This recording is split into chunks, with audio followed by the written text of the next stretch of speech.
श्री कृष्ण कहते हैं, कभी आपने सोचा है इस संसार में हम सबसे अधिक किससे जुड़े हैं?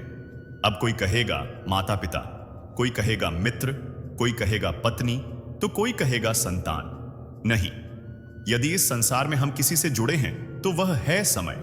समय ही हमारा भूत है, समय ही हमारा वर्तमान है और समय ही हमारा भविष्य है।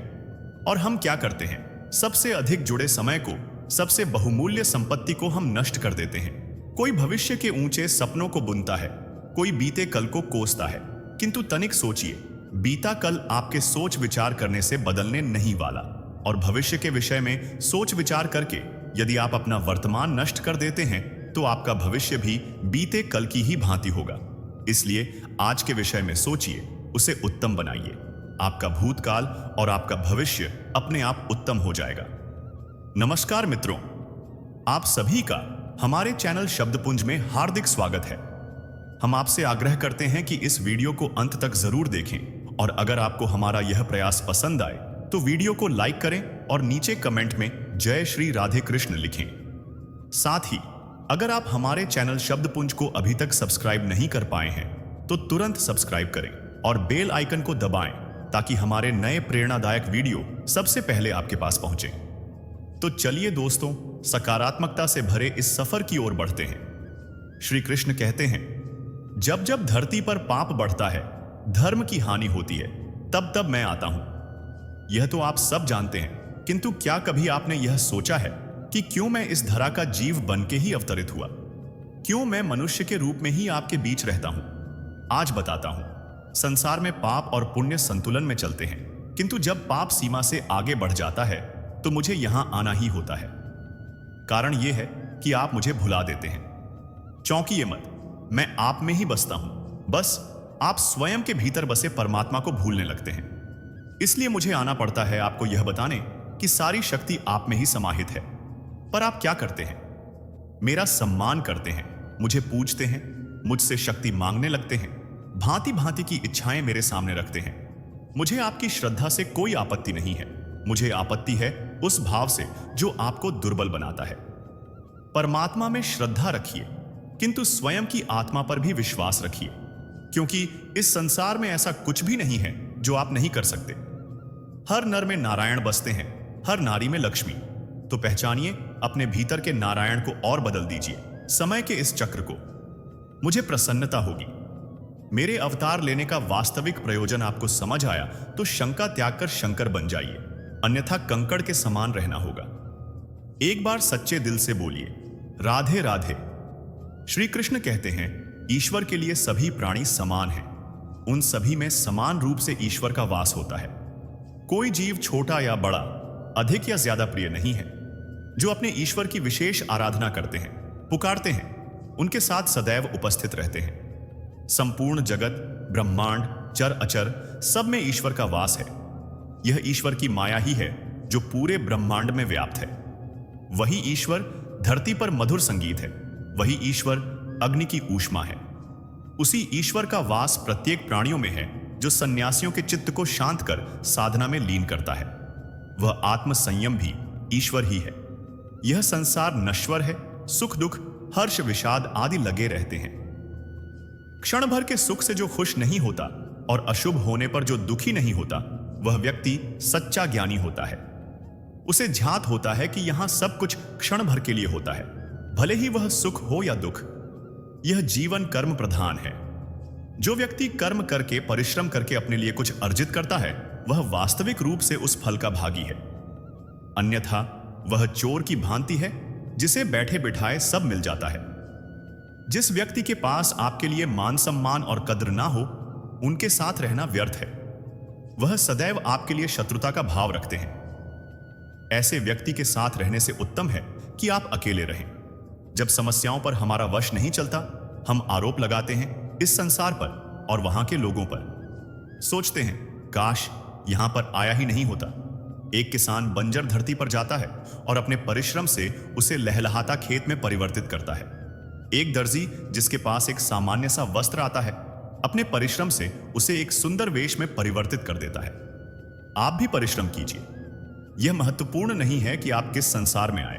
यह महत्वपूर्ण नहीं है कि आप यहां कैसे आए। यदि कुछ महत्वपूर्ण है तो वह है कि जब आप गए तब आप इस संसार को कैसा छोड़कर गए। तो यह सोच के जिएं कि जो किसी के लिए नरक है उसे किसी का स्वर्ग बनाकर निकलोगे, तो आपका जीवन और आपका संसार दोनों धन्य हो जाएंगे। श्री कृष्ण कहते हैं, संसार में सबसे बड़ी शक्ति क्या है? अब आप में से कुछ कहेंगे शस्त्र की, कोई कहेगा बुद्धि की, तो कोई कहेगा बल की, किंतु ये सब अधूरे हैं। संसार में सबसे बड़ी शक्ति है मित्रता। यदि सच्ची मित्रता प्राप्त हो जाए तो वही सबसे बड़ा धन है। जब आप कठिनाइयों में होंगे तो मित्रता शस्त्र बनकर सहायता करेगी। मार्ग भटक जाओगे तो मित्रता शास्त्र बनकर आपका राह दिखाएगी। षड्यंत्र में फंस जाओगे तो बुद्धि बनकर बाहर निकालेगी। अकेले हो जाओगे तो ममता बनकर साथ निभाएगी। तो यदि इस संसार में कुछ कमाना है तो धन नहीं, मित्रता कमाओ। स्मरण रखिएगा, यदि इस संसार में मित्रता बनाना आपकी सबसे बड़ी दुर्बलता है तो आप इस संसार के सबसे शक्तिशाली प्राणी हैं। बाहरी सुंदरता की ओर कभी भी आकर्षित मत होना, क्योंकि अक्सर खूबसूरती में कई राज समाये होते हैं। जो काम आपसे हो सकता है वह कभी भी दूसरों से मत कराना, क्योंकि अक्सर लोगों में गलत फहमी उत्पन्न हो जाती है। कर्मों की गति इतनी प्रभावशाली होती है कि वह मरने के बाद भी आपका पीछा नहीं छोड़ती। इसलिए कभी भी अधर्म कार्य मत करना। कभी भी यह मत सोचो कि मैं उस कार्य को कल करूंगा। वह कल कभी नहीं आता, बल्कि आपने अपने जीवन का एक और दिन बर्बाद कर दिया। जब भी हम किसी के लिए बुरे शब्दों का प्रयोग करते हैं तो वह हमारे ऊपर ही हावी होते हैं, क्योंकि उसमें दूसरे का कोई दोष नहीं होता। कभी भी किसी के प्रति इतनी आसक्ति ना रखो कि उसके बगैर आपका कार्य चल ना सके, क्योंकि दूसरा तो केवल एक माध्यम होता है, सफर तो उसे खुद ही तय करना होता है। आज के युग में कोई भी सच्चा प्रेम नहीं करता। वह अपने ही स्वार्थ के लिए उसे चुनता है और वक्त निकलते ही उसे छोड़ देता है। जबकि सच्चा प्रेमी तो वह है जो बिना चाह के भी कभी आपका साथ नहीं छोड़ता। किसी भी व्यक्ति के पास इतना समय नहीं होता कि वह किसी की तारीफ कर सके, क्योंकि वह अपने बारे में अच्छा सुनने की इच्छा से दूसरे की तारीफ करता है।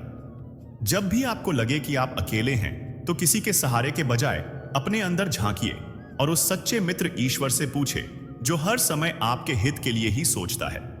अगर सहारा किसी का जीवन बना देता है तो यह प्रकृति इतनी सुंदर ना होती, क्योंकि जो आगे बढ़ने के लिए सहारा ढूंढता है वह पहले से ही बहुत पीछे चला जाता है। श्री कृष्ण कहते हैं, वह सपने सच नहीं होते जो सोते वक्त देखे जाते हैं। सपने वही सच होते हैं जिनके लिए आप सोना ही छोड़ देते हैं। नींद तो बचपन में आती थी, अब तो बस थक कर सो जाते हैं। झाड़ू में जब तक बंधन होता है तब तक वह कचरे को साफ करता है। बंधन खुल जाने पर झाड़ू खुद कचरा बन जाता है। इसलिए हमेशा अपनों से बंधे रहिए, क्योंकि अनेकता में ही एकता होती है। जो कल था उसे भूल कर तो देखो, जो आज है उसे जी कर तो देखो। आने वाला पल खुद चलकर आएगा, कोशिश करके तो देखो। पछतावा अतीत नहीं बदल सकता और चिंता भविष्य नहीं संवार सकती। इसलिए वर्तमान का आनंद लेना ही जीवन का सच्चा सुख है। स्वाद छोड़ दो तो शरीर को फायदा, और विवाद छोड़ दो तो संबंधों को फायदा। उसी तरह व्यर्थ चिंता छोड़ दो तो जीवन को फायदा। हमें हर संबंध को समय देना चाहिए, क्योंकि कल क्या पता हमारे पास समय हो पर संबंध ना हो। कोशिश कर रहा हूं कि कोई मुझसे ना रूठे, जिंदगी में अपनों का साथ ना छूटे। कोई तारीफ करें तो तुरंत नाचने मत लग जाना। याद रखिए, तारीफ के पुल के नीचे मतलब की नदी बहती है। समस्याएं हमारे जीवन में बिना किसी वजह के नहीं आती। उनका आना एक इशारा है कि हमें अपने जीवन में कुछ बदलना है। तुम क्यों व्यर्थ में चिंता करते हो? तुम क्यों भयभीत होते हो? कौन तुम्हें मार सकता है? आत्मा ना कभी जन्म लेती है, ना ही इसे कोई मार सकता है। यही जीवन का अंतिम सत्य है। जिसने मन को जीत लिया है उसने पहले ही परमात्मा को प्राप्त कर लिया है, क्योंकि उसने शांति प्राप्त कर ली है। ऐसे मनुष्य के लिए सुख दुख, सर्दी गर्मी और मान अपमान एक से हैं। श्रेष्ठ पुरुष को सदैव अपने पद और गरिमा के अनुरूप कार्य करने चाहिए, क्योंकि श्रेष्ठ पुरुष जैसा व्यवहार करेंगे तो इन्हीं आदर्शों के अनुरूप सामान्य पुरुष भी वैसा ही व्यवहार करेंगे। सफलता जिस ताले में बंद रहती है वह दो चाबियों से खुलती है, एक कठिन परिश्रम और दूसरा दृढ़ संकल्प। मैं भूतकाल, वर्तमान और भविष्य काल के सभी जीवों को जानता हूं, लेकिन वास्तविकता में मुझे कोई नहीं जानता है। जो दान कर्तव्य समझकर बिना किसी संकोच के किसी जरूरतमंद व्यक्ति को दिया जाए वह सात्विक माना जाता है। जो पुरुष सुख और दुख में विचलित नहीं होता है और इन दोनों में संभव रहता है वह निश्चित रूप से मुक्ति के योग्य है। कर्म वह फल है जिसे इंसान को हर हाल में काटना ही पड़ता है, इसलिए हमेशा अच्छे बीज बोएं ताकि फसल अच्छी हो। जो लोग भक्ति में श्रद्धा नहीं रखते वह मुझे पा नहीं सकते, अतः वह इस दुनिया में जन्म मृत्यु के रास्ते पर वापस आते रहते हैं। मेरे लिए ना कोई घृणित है ना प्रिय, किंतु जो व्यक्ति भक्ति के साथ मेरी पूजा करते हैं वह मेरे साथ हैं और मैं भी उनके साथ हूं। मनुष्य को जीवन की चुनौतियों से भागना नहीं चाहिए, ना ही भाग्य और ईश्वर की इच्छा जैसे बहाने का प्रयोग करना चाहिए। मनुष्य को परिणाम की चिंता किए बिना लोभ लालच से रहित एवं निस्वार्थ और निष्पक्ष होकर अपने कर्तव्यों का पालन करना चाहिए। जिस तरह प्रकाश की ज्योति अंधेरे में चमकती है, ठीक उसी प्रकार सत्य भी चमकता है, इसलिए हमेशा सत्य की राह पर चलना चाहिए। जिस मनुष्य के अंदर ज्ञान की कमी और ईश्वर में श्रद्धा नहीं होती, वह मनुष्य जीवन में कभी भी आनंद और सफलता को प्राप्त नहीं कर पाता। जब जब इस धरती पर पाप, अहंकार और अधर्म बढ़ेगा तो उसका विनाश कर धर्म की पुनः स्थापना करने हेतु मैं अवश्य अवतार लेता रहूंगा। वह व्यक्ति जो अपनी मृत्यु के समय मुझे याद करते हुए अपना शरीर त्यागता है वह मेरे धाम को प्राप्त होता है और इसमें कोई संशय नहीं है। श्री कृष्ण कहते हैं, इंसान कितना भी परिश्रम कर ले या मन्नतें कर ले, समय से पहले किसी को कुछ नहीं मिलता। जिसको कभी कुछ नहीं मिला उसने समय की प्रतीक्षा नहीं की। जीवन में जितना संघर्ष करोगे सफलता की कीमत उतनी ही अधिक होगी, क्योंकि हीरे को तराशने में कई जख्मों से गुजरना पड़ता है।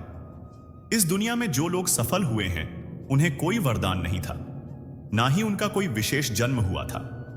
वह अपनी मेहनत और कर्मों से ही महान बने हैं।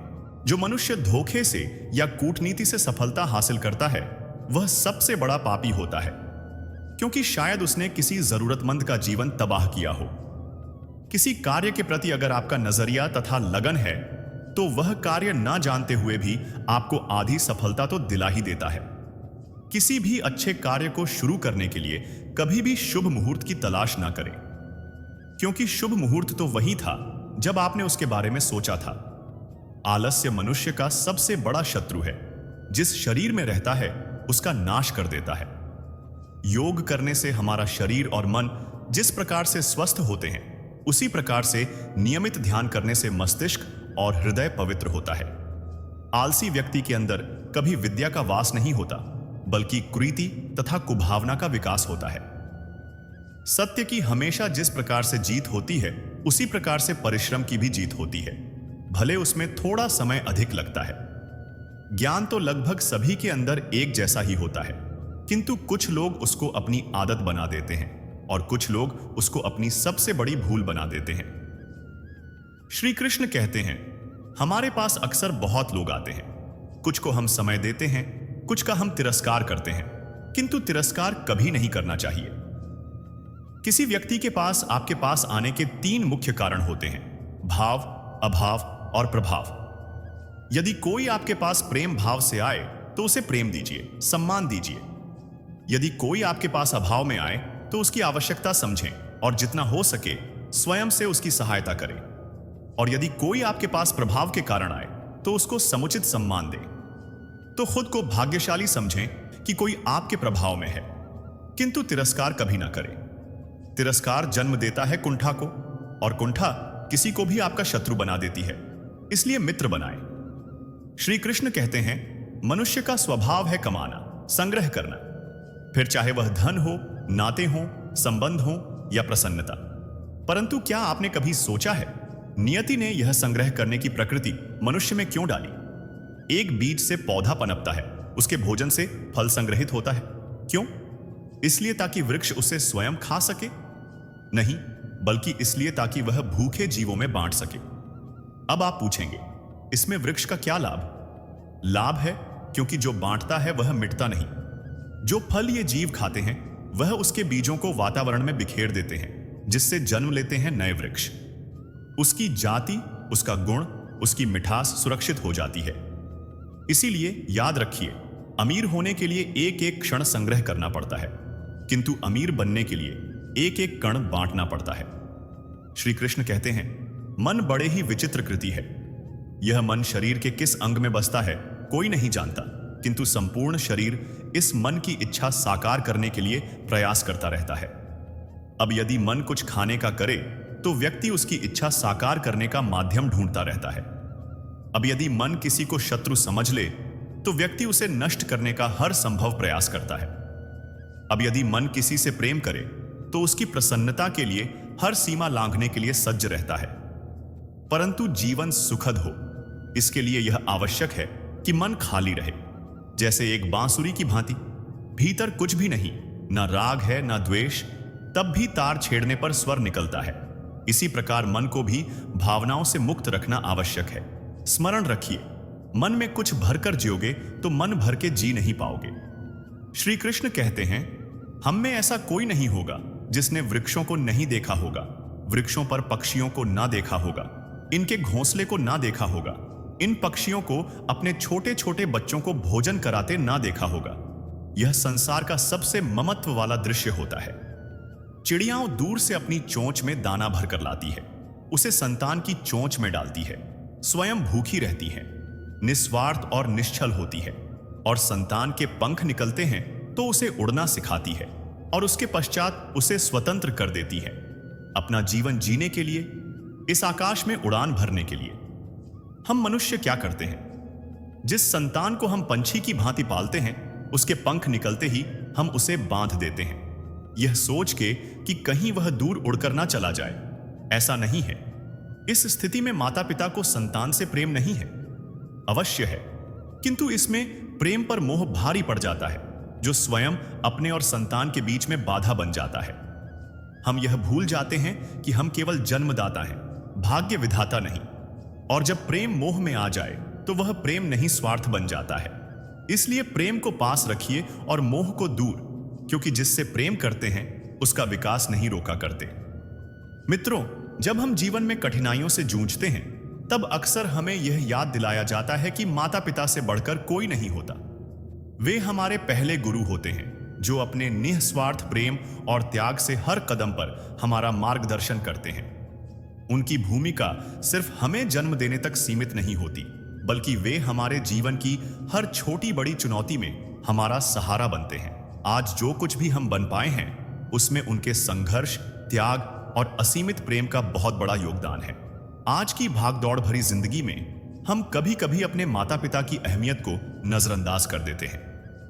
हम ये सोचते हैं कि उनके विचार पुराने हो गए हैं, कि उनका दृष्टिकोण आज की दुनिया के हिसाब से नहीं है। लेकिन सच्चाई इससे बहुत अलग है। जैसे एक पेड़ की जड़ें उसकी स्थिरता का आधार होती हैं, वैसे ही माता पिता हमारे जीवन की नींव होते हैं। अगर हम उनकी उपेक्षा करेंगे तो हमारा जीवन भी उस पेड़ की तरह अस्थिर हो जाएगा जिसकी जड़ें कमजोर हो चुकी हों। उनका अनुभव हमारे लिए एक अमूल्य धरोहर है। जब हम संघर्षों में उलझे होते हैं तो उनका संबल ही हमें ढांढस देता है। उनके साथ बिताए छोटे छोटे पल, उनकी सिखाई गई सीखें और उनका निस्वार्थ प्रेम हमारी जिंदगी का सबसे कीमती खजाना है।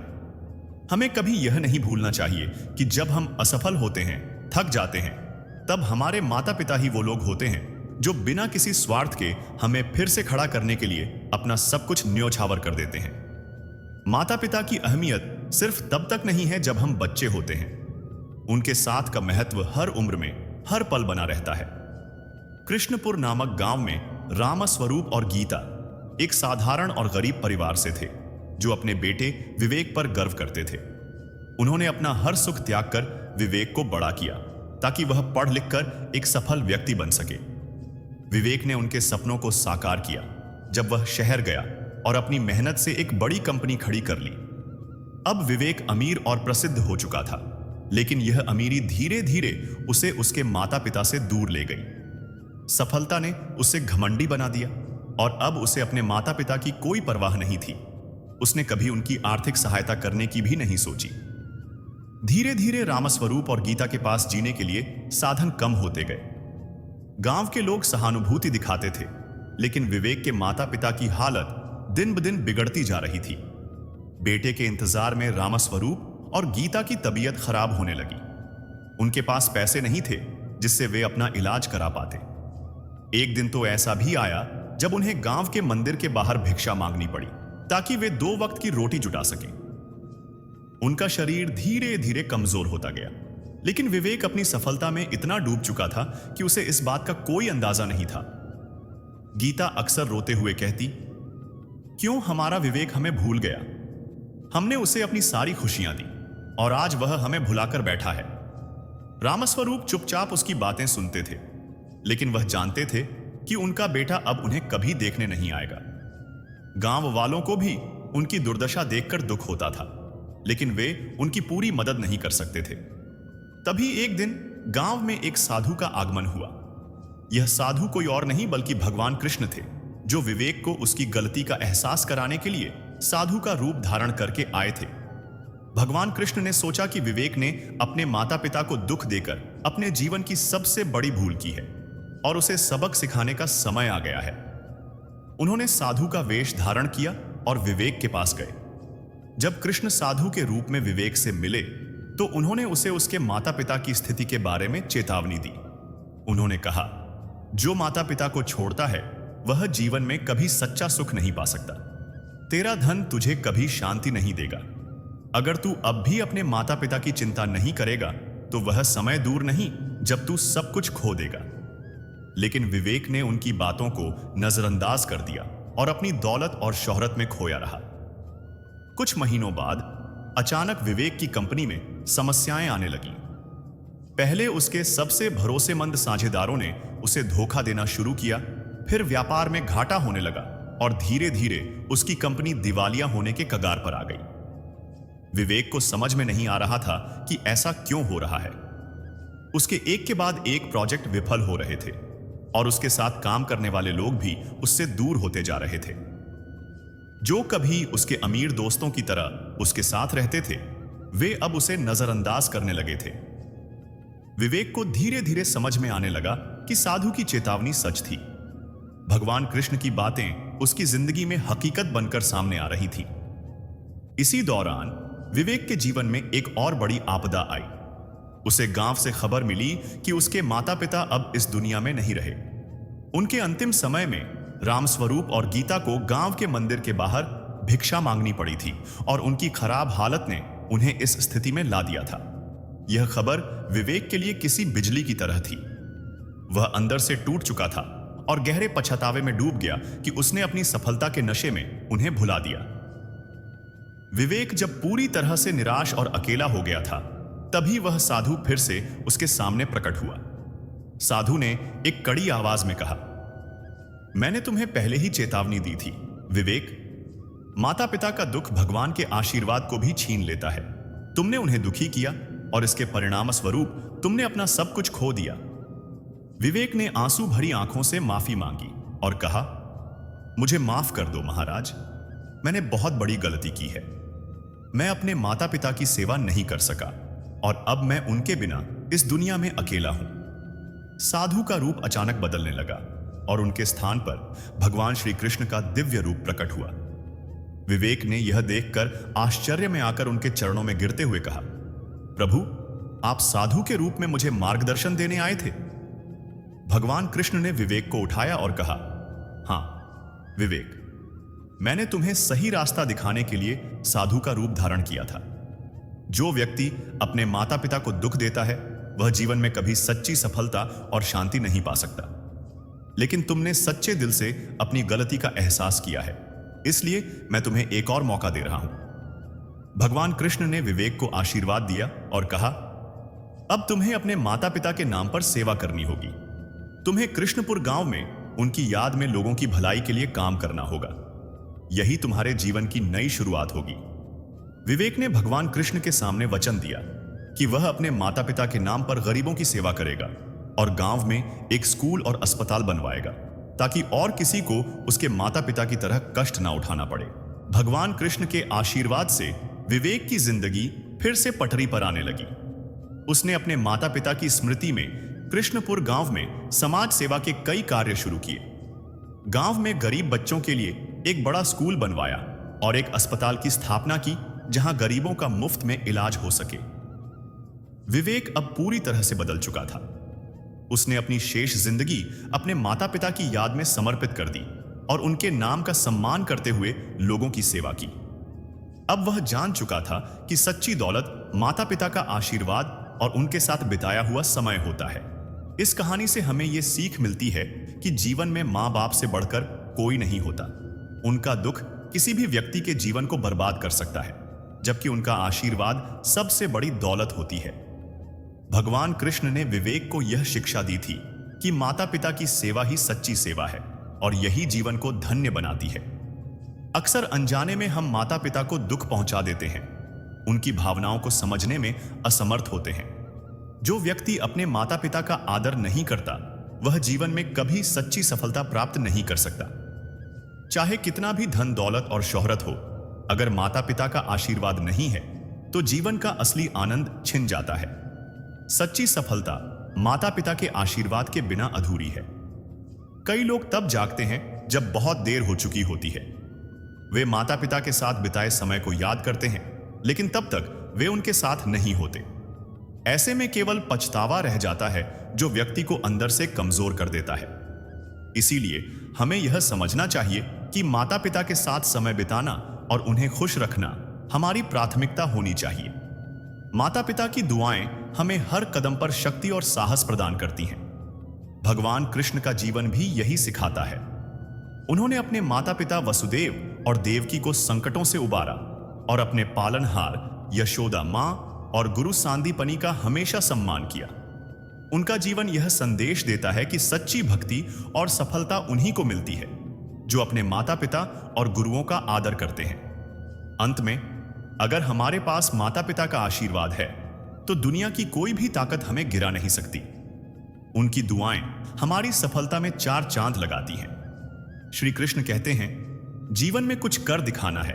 आकाश की वो सीमा छूनी है जिसे छूने के विषय में आप कभी सोच नहीं सकते। तो अपने भीतर से यह 3 गुण अर्जित कीजिए। पहला, अपने लक्ष्य को पाने की चाह और लगन। यह आपसे वह करवा सकता है जो आप कभी नहीं कर सकते। दूसरा, साहस, संकट उठाने की क्षमता। यह आपसे वह करवा सकता है जो आप करना चाहते हैं। और तीसरा है अनुभव। यह आपको यह बताएगा कि आपको क्या करना चाहिए। जिसने चाह, साहस और अनुभव इन 3 गुणों को पा लिया, उनके लिए संसार में ऐसा कुछ भी नहीं है जो वह नहीं पा सके। स्वप्न और लक्ष्य कितने समान लगते हैं। इन दोनों की व्यक्ति कल्पना करता है, इन दोनों को व्यक्ति पाना चाहता है, और यह दोनों पूर्ण हो तो व्यक्ति स्वयं को भाग्यशाली भी समझता है। किंतु इन दोनों में अंतर है। अंतर यह है कि स्वप्न के लिए बिना मेहनत की नींद चाहिए और लक्ष्य के लिए बिना नींद की मेहनत। जो व्यक्ति स्वप्न में देखने में रह जाता है, उठने के पश्चात उसके हाथ खाली रहते हैं, और जो व्यक्ति मेहनत करता है, सोते समय उसके हाथ उसका लक्ष्य होता है। इसलिए यदि स्वप्न भी देखो तो लक्ष्य समझ के। दीपक जलाने का कार्य कितना सुखमय होता है। प्रकाश की लौ मानो भीतर जाकर मन में उल्लास भर देती है। यह मैंने क्या कर दिया? मैंने इसे बुझा क्यों दिया, जबकि इसी से मैंने अन्य दियों को जलाया है? क्योंकि जब तक यह तीली अन्य बातियों को जला रही थी, तब तक यह जल रही थी। किंतु जब इसने ऐसा करना छोड़ दिया तो इसे स्वयं बुझना पड़ा। जीवन में इसी प्रकार प्रकाश देने का नाम है। जीवन में शुभ काम करोगे, परोपकार करोगे, किसी की सहायता करोगे तो जीवित रहोगे। और जिस दिन यह देना बंद कर दिया, श्वास लेने के पश्चात भी मृत समान होगी। इसलिए जब तक सांस है, आशा रूपी प्रकाश का संचार करते रहिए। विश्वास कीजिए, मृत्यु के पश्चात भी अमर रहेंगे। श्री कृष्ण कहते हैं, जब से मनुष्य जाति का अस्तित्व बना है, तभी से युद्ध भी अस्तित्व में आया है। युद्ध जो कभी धन का द्वंद्व बन के सामने आता है, तो कभी सुरक्षा का हथियार बनकर, कभी विजय की भूख के लिए तो कभी पराजय टालने के लिए।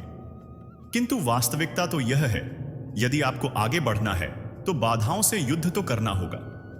परंतु युद्ध के लिए सज्ज रहना इतना महत्वपूर्ण नहीं जितना महत्वपूर्ण है यह समझना कि युद्ध को टाला कब जा सकता है। क्योंकि सबसे सफल युद्ध वही होता है जो कभी लड़ा ही ना जाए। चाहे आप युद्ध में विजय प्राप्त करके स्वयं का मान तो बढ़ा लोगे, किंतु अपना बल खो दोगे। इसलिए जहां तक हो सके युद्ध को टालिए, इस शक्ति को संग्रहित करो ताकि जब यह युद्ध धर्म बन के सामने आए आप उसे पूरे बल के साथ लड़ सको। श्री कृष्ण कहते हैं, इस जीवन में अधिक सीधा होना, सरल होना भी अनुचित है। जो सरल और सीधे स्वभाव का होता है, लोग उसका अनायास फायदा उठाते हैं। यह जीवन एक रणभूमि है। यहां निरंतर संघर्षों का सामना करना पड़ता है। इस संघर्ष रूपी महाभारत में स्वयं अपना सारथी, अपना मार्गदर्शक और योद्धा बनना होता है। जिनकी किस्मत अच्छी होती है, जिनके पास किसी साधन की कोई कमी नहीं होती, वह थोड़ा सा भी कष्ट नहीं झेलते। थोड़ी सी भी कमी होने पर भगवान को कोसते हैं। वहीं जिनके पास अभाव होता है, जिनके पास साधन की कमी होती है, उनके पास थोड़ी सी भी बरकत हो या खुशी मिले, वह भगवान को धन्यवाद करते हैं। यह पृथ्वी नश्वर है। यहां सब कुछ गतिमान है। जिस प्रकार सुख दुख में जीवन आता जाता है, उसी प्रकार मृत्यु और जन्म यहां लगे रहते हैं। इसमें खुश होना या दुख मनाना व्यर्थ है। मुंह से माफी देना और हृदय से माफी देने में काफी अंतर है। मुख द्वारा दिए गए माफी को तत्काल प्राप्त किया जा सकता है, किंतु दिल की माफी प्राप्त करने में उम्र बीत जाती है। प्रभु अपने भक्तों की सदैव परीक्षा लेते रहते हैं। इस परीक्षा में भक्तों को अनेकों कष्टों का सामना करना पड़ता है। सामान्य लोग इसे अपना दुख मानकर पीछा छुड़ाते हैं, वहीं साधक तथा प्रेमी प्रभु की इच्छा समझकर उसका सामना करते हैं। सांसारिक सुख क्षणिक होता है।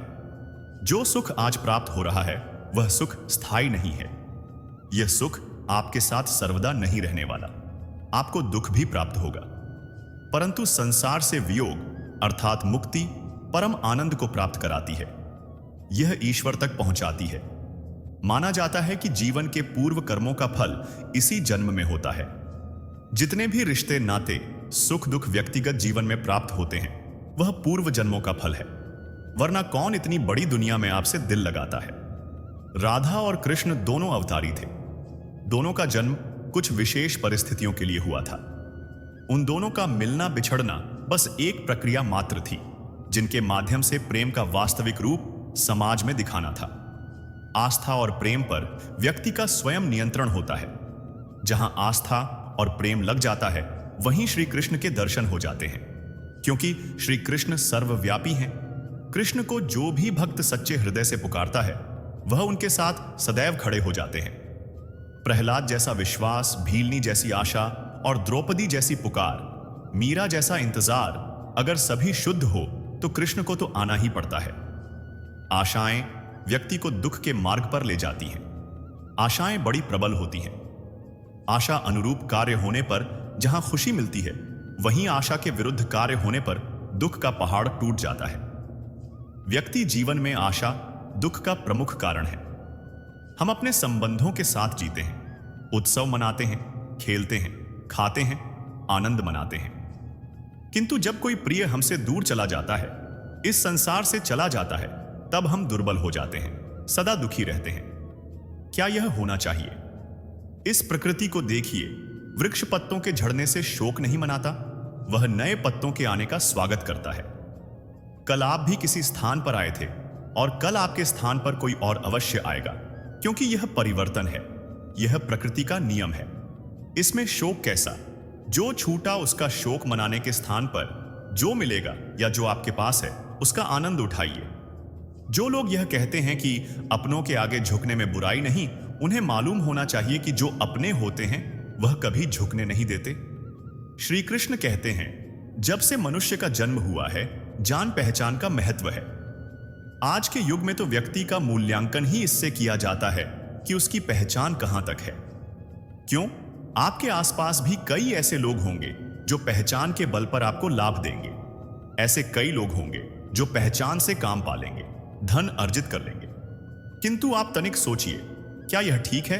पहचान से मिला काम आपके साथ तब तक रहेगा जब तक आपके उनसे मधुर संबंध होंगे। संबंधों में खटास आई और काम निकल गया हाथ से। तो अब क्या किया जाए?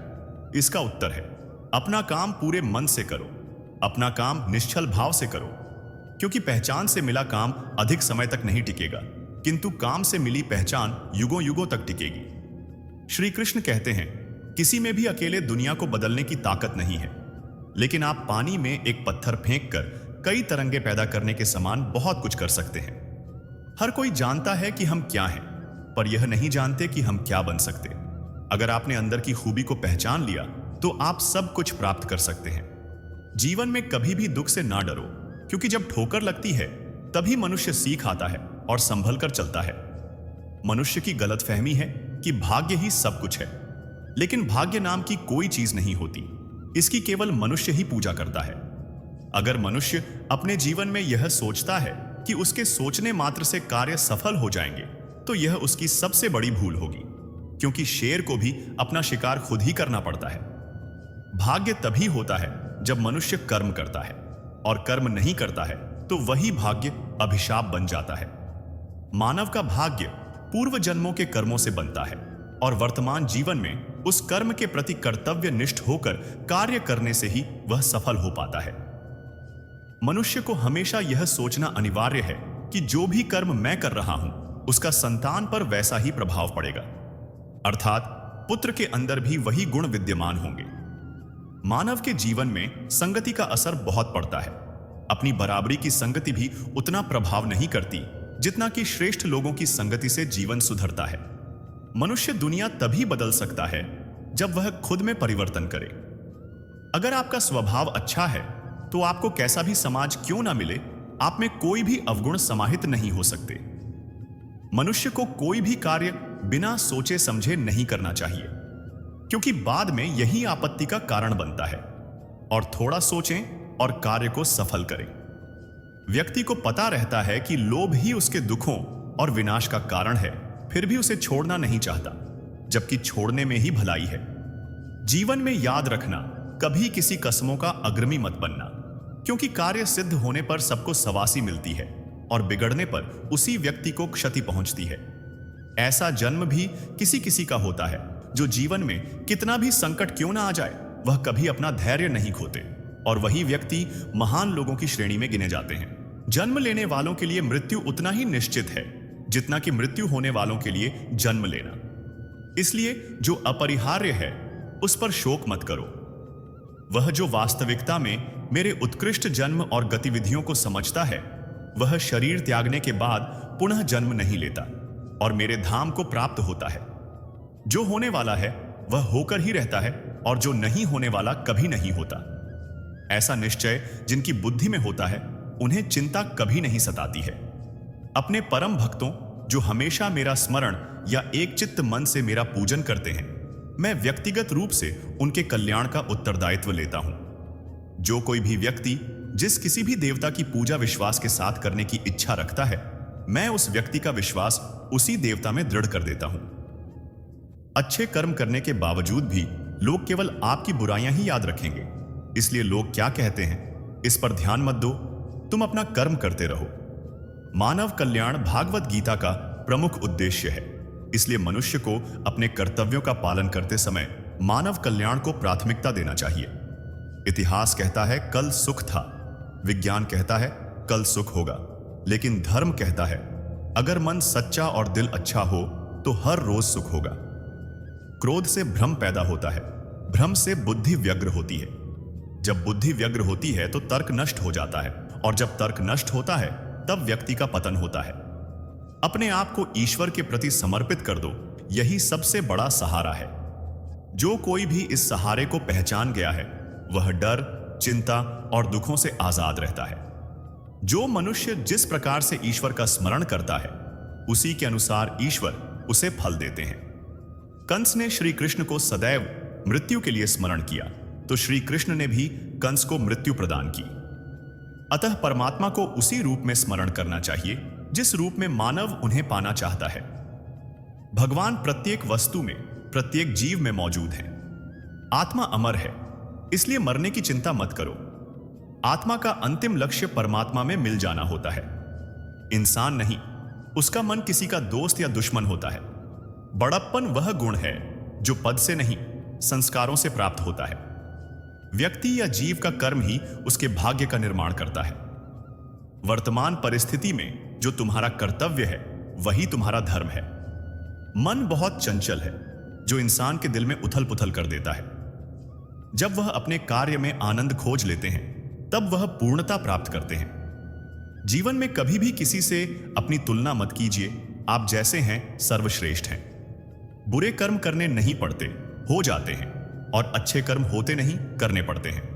जो अपने मन पर नियंत्रण नहीं रखता वह स्वयं का धीरे धीरे शत्रु बन जाता है। बुद्धिमान व्यक्ति को समाज कल्याण के लिए बिना आसक्ति के काम करना चाहिए। स्वार्थ संसार का एक ऐसा कुआं है जिसमें गिरकर निकल पाना बड़ा कठिन होता है। सेहत के लिए योग और किसी की जरूरत पर सहयोग, दोनों से ही जीवन बदलता है। मनुष्य को अपने कर्मों के संभावित परिणामों से प्राप्त होने वाली विजय या पराजय, लाभ या हानि, प्रसन्नता या दुख इत्यादि के बारे में सोचकर चिंता से ग्रसित नहीं होना चाहिए। ना तो यह शरीर तुम्हारा है, ना ही तुम इस शरीर के मालिक हो। यह शरीर 5 तत्वों से बना है: आग, जल, वायु, पृथ्वी और आकाश। एक दिन यह शरीर इन्हीं 5 तत्वों में विलीन हो जाएगा।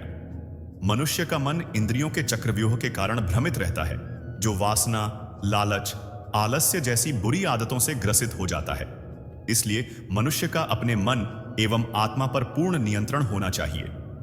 मनुष्य को अपने धर्म के अनुसार कर्म करना चाहिए। जैसे विद्यार्थी का धर्म विद्या प्राप्त करना, सैनिक का धर्म देश की रक्षा करना। जिस मानव का जो कर्तव्य है उसे वह कर्तव्य पूर्ण करना चाहिए। मैं सभी प्राणियों को समान रूप से देखता हूं। मेरे लिए ना कोई कम प्रिय है, ना ही ज्यादा। लेकिन जो मनुष्य मेरी प्रेम पूर्वक आराधना करते हैं वह मेरे भीतर रहते हैं और मैं उनके जीवन में आता हूं। तुम्हारा क्या गया जो तुम रोते हो? तुम क्या लाए थे जो तुमने खो दिया? तुमने क्या पैदा किया था जो नष्ट हो गया? तुमने जो लिया यहीं से लिया, जो दिया यहीं पर दिया। जो आज तुम्हारा है कल किसी और का होगा, क्योंकि परिवर्तन ही संसार का नियम है।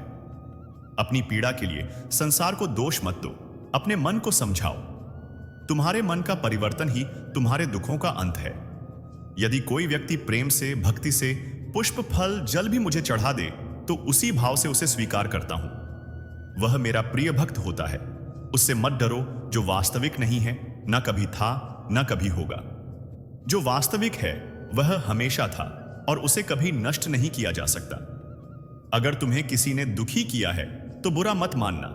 लोग उसी पेड़ पर पत्थर मारते हैं जिस पेड़ पर ज्यादा मीठे फल लगे होते हैं। इस जगत में मनुष्य भौतिक वस्तुओं का भोग कर सकता है। अगर वह चाहे तो सब कुछ छीन सकते हैं, मनुष्य कुछ भी नहीं कर सकता। अगर व्यक्ति शिक्षा से पहले संस्कार, व्यापार से पहले व्यवहार और भगवान से पहले माता पिता को पहचान ले तो जिंदगी में कभी कोई कठिनाई नहीं आएगी। हर किसी के अंदर अपनी ताकत और अपनी कमजोरी होती है। मछली जंगल में नहीं दौड़ सकती और शेर पानी में राजा नहीं बन सकता। इसलिए अहमियत सभी को देनी चाहिए। आत्मज्ञान की तलवार से काटकर अपने हृदय से अज्ञान के संदेह को अलग कर दो। दुष्ट लोग अगर समझाने मात्र से समझ जाते तो यकीन मानो महाभारत कभी नहीं होता। मनुष्य अपने विश्वास से निर्मित होता है। जैसा विश्वास करता है वैसा बन जाता है। मान अपमान, लाभ हानि, खुश हो जाना या दुखी हो जाना सब मन की शरारत है जिसे तुम अपना समझकर मग्न हो रहे हो। बस यही प्रसन्नता तुम्हारे दुखों का कारण है। उस इंसान का मंजिल से भटक जाना तय है जिसकी संगत में नकारात्मक लोग रहते हैं। प्रेम सदैव माफी मांगना पसंद करता है और अहंकार सदैव माफी सुनना पसंद करता है। सिर्फ दिखावे के लिए अच्छा मत बनो। मैं आपको बाहर से नहीं बल्कि भीतर से जानता हूं। जो इस लोक में अपने काम की सफलता की कामना रखते हैं वो देवताओं का पूजन करते हैं। व्यक्ति जो चाहे बन सकता है यदि विश्वास के साथ इच्छित वस्तु पर लगातार चिंतन करे। शब्द उतनी ही बाहर निकालनी चाहिए जिन्हें वापस भी लेना पड़े तो खुद को तकलीफ ना हो। पराइयों को अपना बनाना उतना मुश्किल नहीं है जितना अपनों को अपना बनाए रखना होता है। इंसान की सोच ही सबसे बड़ी पहचान है, वरना दुनिया में एक नाम के अनेक इंसान हैं। मनुष्य का जीवन केवल उसके कर्मों पर चलता है। जैसा कर्म वैसा जीवन। मन अशांत हो तो उसे नियंत्रित करना कठिन है, लेकिन अभ्यास से इसे वश में किया जा सकता है। दिव्यता केवल शक्तिशाली होने में नहीं, बल्कि वास्तविक दिव्यता दूसरों में शक्ति जागृत करने में है। मन की गतिविधियां, होश, श्वास और भावनाओं के माध्यम से भगवान की शक्ति सदा तुम्हारे साथ है। जीवन में वाणी को संयम में रखना अनिवार्य है, क्योंकि वाणी से दिए हुए घाव कभी भरे नहीं जा सकते। जब हम स्वयं जीवन के शिल्पकार हैं, तो चलो हम अपनी मुश्किलों को हराते हैं, जीवन में मुस्कुराते हैं। एक बार माफ करके अच्छे बन जाओ, पर दोबारा उस इंसान पर भरोसा करके बेवकूफ कभी ना बनो। ना हार चाहिए, ना जीत चाहिए। जीवन में अच्छी सफलता के लिए परिवार और कुछ मित्र का साथ चाहिए। दुखों का अंत होता है और शांत चित्त मनुष्य की बुद्धि शीघ्र स्थिर होकर परमात्मा से युक्त हो जाती है। एक समय की बात है, गांव के एक किनारे पर श्याम नाम का एक बुजुर्ग व्यक्ति रहता था। उसकी सफेद घनी दाढ़ी और पुराने फटे कपड़े उसकी सादगी और गरीबी की झलक दिखाते थे, लेकिन उसकी आंखों में एक खास चमक थी जिसे शायद ही किसी ने समझा हो। लोग अक्सर सोचते कि श्याम इस कठिन जीवन में भी इतना शांत और संतुष्ट कैसे रह सकता है। हर सुबह श्याम अपने छोटे से कच्चे मकान के सामने बैठकर भगवान कान्हा के भजन गाता और गांव वाले उसकी मधुर आवाज सुनकर अपनी सुबह की शुरुआत करते थे। श्याम की जिंदगी में उसकी सबसे बड़ी दौलत उसकी अटूट भक्ति थी। उसके पास न पैसा था, न कोई संपत्ति, लेकिन उसके पास कुछ था जो अनमोल था, भगवान श्री कृष्ण पर उसका अडिग विश्वास। एक दिन गांव के कुछ नौजवानों ने श्याम का मजाक उड़ाते हुए कहा, बाबा, तुम भगवान पर इतना विश्वास करते हो, फिर भी तुम्हारी हालत ऐसी क्यों है? क्या भगवान ने तुम्हारी कभी मदद नहीं की? यह सुनकर श्याम हल्के से मुस्कुराया और बोला, भगवान ने मेरी मदद उसी दिन कर दी थी जब मैंने पहली बार उनका नाम लिया था। मेरे पास जो शांति और संतोष है, उसे किसी दौलत से खरीदा नहीं जा सकता।